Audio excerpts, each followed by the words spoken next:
Alors, on va commencer par l'analyse du sujet. Vaste sujet, mais si vous voulez, on va en faire 2 points. D'abord, le premier que je vais faire, et après, ma collègue fera le second. Comment appréhender le sujet tôt et tard?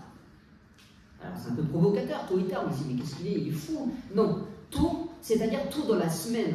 Dès que vous recevez ce fameux email, ou dès que, bon, vous, en débat parlementaire, vous avez 1 heure, là, forcément, si vous voulez, on ne se pose pas la question.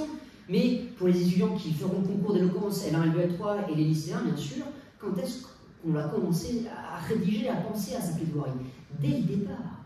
Si vous voulez, prenez quelques minutes, 5, 10, un quart d'heure, si vous êtes vraiment zélé, 30 minutes et 1 heure, simplement lisez bien le sujet, lisez bien le cas pratique si vous êtes en L1 et en L2, et le sujet d'éloquence si vous êtes en lycée ou en L3, et si vous voulez, pour commencer à le décortiquer, à le mettre dans un coin de votre tête, pour pouvoir y réfléchir plus tard de la journée, plus tard, le lendemain, de la semaine, bref, commencez le plus tôt possible. N'attendez pas la veille pour faire votre plaidoirie, puisque ça, c'est chaque année. Et si vous voulez, on le fait 1 fois, ça passe, on se dit, putain, je suis trop fort, et c'est comme ça que je fonctionne. Mais au vrai, j'étais le premier à faire ça.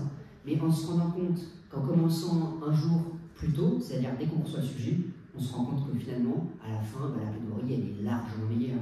Puisque vous aurez le temps de penser les arguments, d'en évincer les moins pertinents, de garder les plus pertinents, de les approfondir, de les développer, trouver de l'humour, même mettre une blague. Alors, le premier mécanisme rhétorique le plus fort, c'est l'humour, de manière générale. Et donc l'humour, c'est pas facile. Comment amener les blagues, tout ça, ça se réfléchit, ça se pense et ça se repense. D'où le fait qu'il faille commencer le plus tôt possible dans la semaine sa plaidoirie. Et pourquoi le plus tard? Pour les votes parlementaires, pareil, ça ne s'applique pas. Mais si vous voulez, je vise là le soir. Pourquoi rédiger ou réfléchir sur sa plaidoirie le soir? Eh bien, pour une chose. Vous avez tous, que vous soyez au lycée, à la licence ou au master, je ne parle même pas à l'IEJ, vous avez tous de dures journées. Et donc, à la fin, vous êtes épuisés.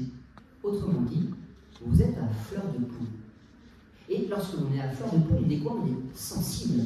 Et finalement, qu'est-ce que l'on cherche à l'éloquence? Eh bien, on cherche à transmettre quelque chose de l'orateur à son auditoire. On cherche à convaincre, certes, mais on cherche surtout à persuader. Et donc ça passe par des phases où vous êtes sensible, où vous êtes réceptif à vos émotions.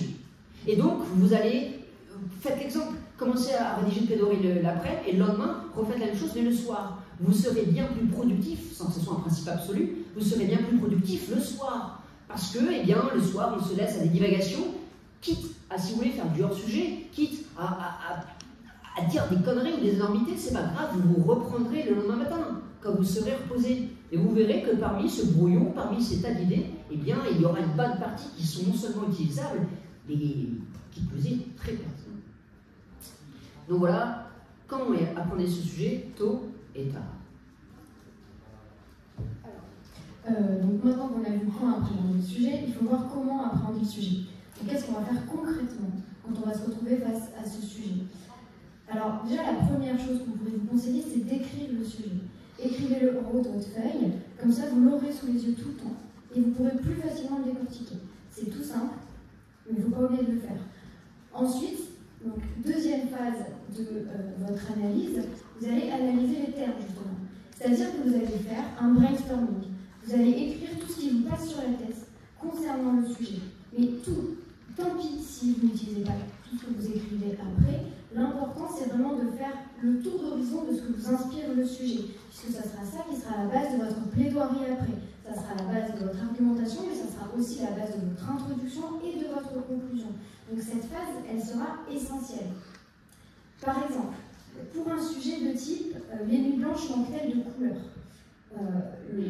Évidemment, le brainstorming vous sera très personnel et ça ne sera pas le même pour tout le monde.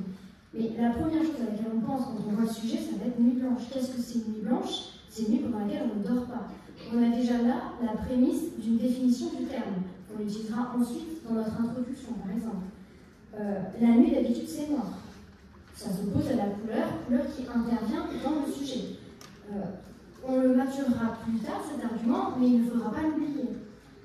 Ensuite, la couleur. Qu'est-ce que c'est? La couleur, c'est un phénomène scientifique d'abord. Ça résulte de la lumière. Oui, mais donc, si on allume la lumière même pendant une nuit blanche, il y aura de la couleur. C'est simple, mais ça pourra constituer un argument ou pas. Ensuite, vous ferez votre tri. La couleur, c'est aussi une idée.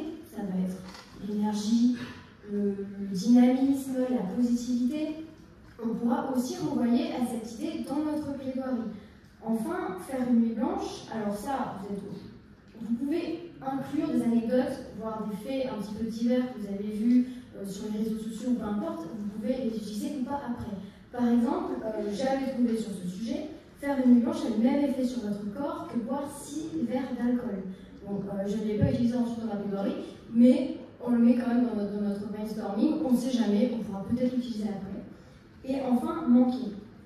Manquer, il ne faudrait pas l'oublier, parce que d'accord, il y a la couleur, d'accord, il y a les nuits blanches, mais il y a vraiment le terme manquer dans le sujet. Qu'est-ce que c'est manquer? Ben, c'est ne pas avoir, alors qu'on devrait. Il y a une sensation dans le sens de manquer. Manquer, c'est un mal-être finalement. Donc il ne faudrait pas oublier cette dimension du sujet dans le sujet les nuits blanches ont telle de couleur. Donc une fois qu'on a tout ça, on pourra ensuite préparer notre argumentaire.